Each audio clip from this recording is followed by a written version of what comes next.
Right, here we are in HET1. I'm just going to ask Phil Warner. Hemp traditionally is grown at high latitudes.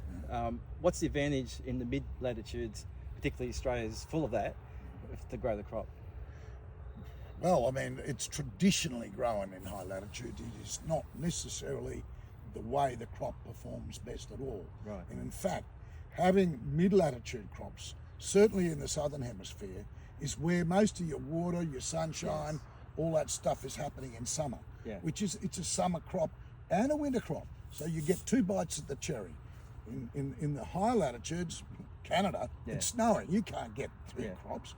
So that's what is so specific about this variety. It has the capacity to produce a seed crop as well as a fibre crop. This is not the full extent of a fibre crop, but it's an example of what can be done. Now, mid-latitudes, certainly in the Southern Hemisphere, produce the best growing conditions. If you look at what mid-latitudes are in the Northern Hemisphere, you've got the Sahara Desert, the Gobi Desert, the blah, blah, blah, blah, blah, all the way around. And then you've got some stuff in the USA, which is pretty good, but it's only from the East Coast. And then you come around and there's really, you're in snow or whatever else. You haven't, or you're in the tropics of Cambodia or something like that. So the Southern Hemisphere has the best advantage here of all. Now, what's important about this sort of crop is that seed security, seed crops will really only be achievable from about 34 latitude through to about 16.